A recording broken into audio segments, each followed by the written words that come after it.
आप सभी जो पत्रकार बंधु, हमारे साथी जो आज यहाँ पर भारतीय जनता पार्टी हेडक्वार्टर में आज पधारे हैं, आप सबको मैं धन्यवाद देता हूँ। आपके माध्यम से हमेशा हम देश की, राजस्थान की जागरूक जनता तक पहुँचने की कोशिश करते हैं।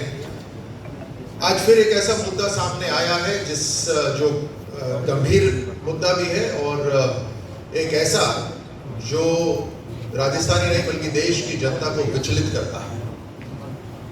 हम आने वाली पीढ़ी को क्या बटावा भारत देना चाहेंगे?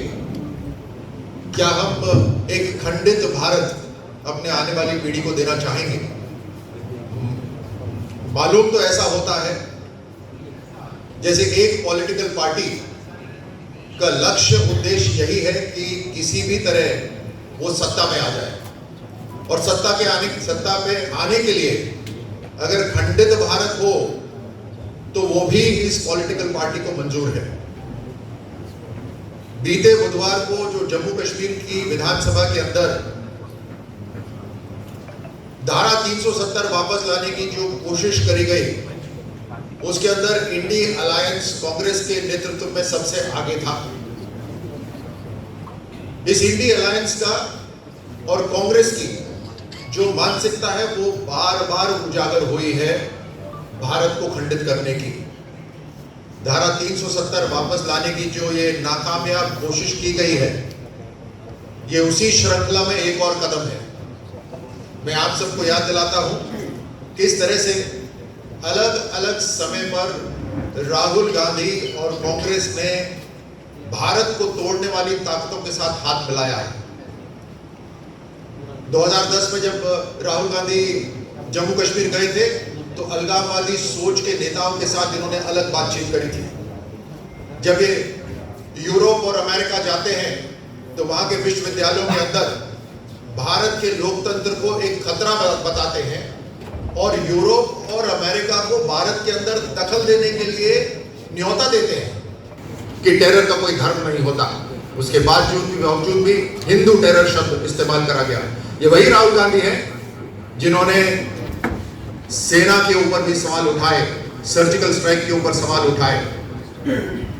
जम्मू कश्मीर के अंदर धारा 370 की बहाली के अंदर जो नेशनल कॉन्फ्रेंस ने अपना रेजोल्यूशन पास करा, उस प्रस्ताव को पारित करने के अंदर कांग्रेस ने अपना समर्थन दिया। मैं सीधे ये सवाल पूछना चाहता हूं और आप सब भी, जहां पर कांग्रेस के प्रवक्ता, कांग्रेस के नेता आपकी प्रचार में आते हैं, उनसे ये पूछिए कि क्या बाबा साहब अंबेडकर का बनाया हुआ संविधान कश्मीर में लागू नहीं होना चाहिए? क्या इस राष्ट्र के अंदर 2 संविधान होने चाहिए? 8 साल कश्मीर बंद रहा, लेकिन पिछले 5 साल के अंदर धारा 370 हटने के बाद 8 घंटे भी कश्मीर बंद नहीं रहा। पत्थरबाजी बिल्कुल बंद हो गई। अलगाववादी हरकतें 70% कम हो गई। टूरिज्म, सैलानी वहां कई प्रतिशत बढ़ गए। कमजोर तबकों को संविधान ने संवैधानिक ताकत दी, मतदान की ताकत दी, प्रॉपर्टी का राइट दिया। ये सब वापस लेना चाहते हैं कांग्रेस के नेतृत्व में इंडी अलायंस। धारा 370 हटने के बाद कश्मीर में शांति आई। ये सब तभी हो पाया है जब प्रधानमंत्री मोदी जी के नेतृत्व में, अमित शाह के गृह मंत्री के नेतृत्व में धारा 370, 35 से दोनों समाप्त हुए और हर तरह से वहां पर उनके नागरिकों को वहां उनका अधिकार मिला। मैं राजस्थान और देश के नागरिकों को स्पष्ट रूप से बता देना चाहता हूं कि इन्होंने जम्मू कश्मीर विधानसभा के अंदर धारा 370 वापस लाने का रेजोल्यूशन पास तो करा है, जिसे इंडी अलायंस का नेतृत्व में कांग्रेस ने पूरा समर्थन दिया है। इसमें इनकी पूरी तरह से पोल जरूर खुली है, लेकिन हमारे नागरिक पूरी तरह से संतुष्ट रहे। धारा 370 का अंतिम संस्कार कर दिया गया है, ये वापस खड़ी नहीं हो सकती।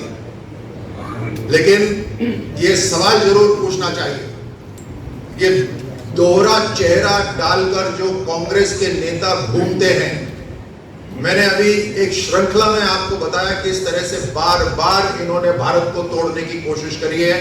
भारत को तोड़ने वाली ताकतों के साथ ये मिले हैं। देश और विदेश के अंदर जो ताकतें हैं उन्हें और ताकत दी है।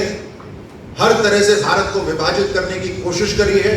इनके नेताओं से यह सवाल जरूर पूछा जाना चाहिए जनता द्वारा और मीडिया के मित्रों द्वारा कि कांग्रेस के नेता ये स्पष्ट रूप से बताएं, हां या ना में जवाब दें कि कश्मीर के अंदर धारा 370 हटाने के वो हक में है या नहीं।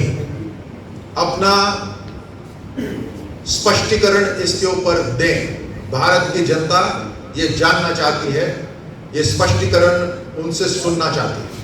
देखिए, गैर भारतीय जनता पार्टी सरकारें जहाँ जहाँ भी हैं